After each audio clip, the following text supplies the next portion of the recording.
لبای زنک سلام مردک سازی تینجی سموم روی مکدی خونه خالم سپچکه و گوشبار میگرفتم میرفتم زنک جان آخیر گوشوار و حلقه داشتی که آخی یا همش کهنه شیده اگه چند بار رفتگیم ای بای همه چی خش توار چیزای نو گرفتگی انمده ای بای با صبر باش همش خوب میشود میگویم که آخی صبر رو خداوند دوست دارد ای تا کیم صبر کنم فقط صبر که میگی بیزارم کدی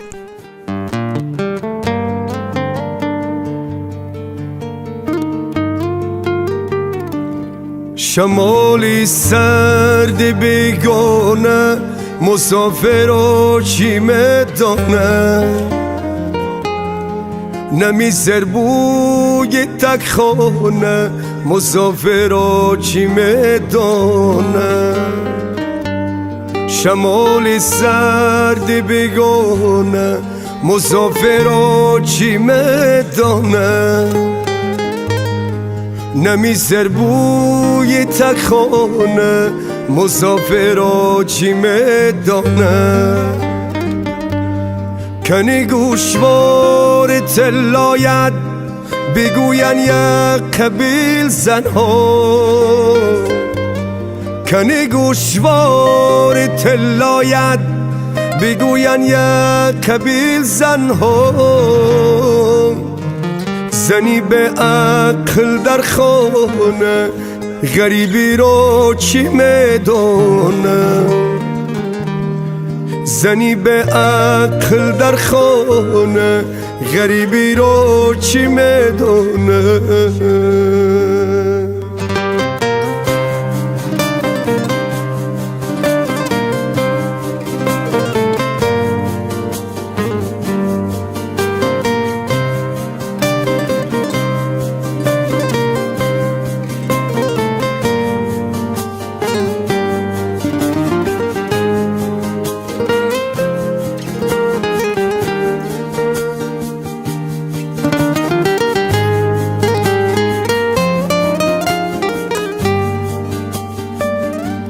خودم در خاک بیگانه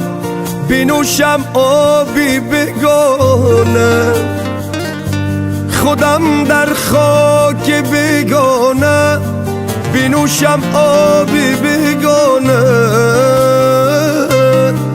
ایجار خود به یک خانه در و دیواری بیگانه ایجار خود به یک خانه غریبی را چی میدانه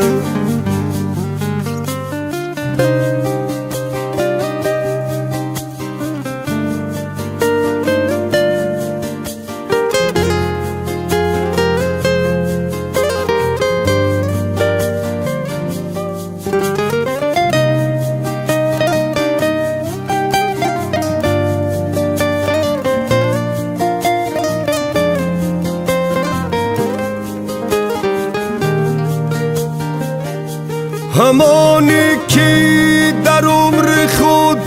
ندید از گر غریبی را همانی که در عمر خود ندید از گر غریبی را بدانتم چو افسانه غریبی را چی میدونه بدانتم چو افسانه غریبی را چی میدونه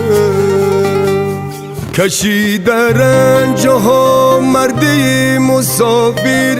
بهر فرزند طفل پابند گوهره غریبی را چی میدونه طفل پابند گوهره غریبی را چی میدونه